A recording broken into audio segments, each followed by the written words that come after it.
Hello mga kainday, magandang hapon mga kainday, sobrang lamig. Ang lakas ng alon. Ayun po yun mga kainday, naliligo po yung aking mga anak. Ang lakas ng hangin mga kainday. Ito, nagja-jacket na ako mga kainday kasi sobrang lamig. Lakas ng alon mga kainday.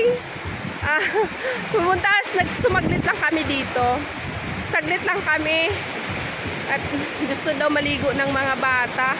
Kaso mga kainday, sobrang lamig. Ang lakas ng hangin.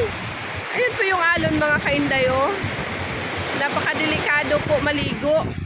Kaya yung mga anak ko, dito lang sila sa tabi mga kainday. Ayun. Hindi namin nakalain na ang laki ng ano ngayon, ang laki ng mga alon. Kaya hindi na ako maliligo mga kainday. Nilalamig na si Inday Rosa.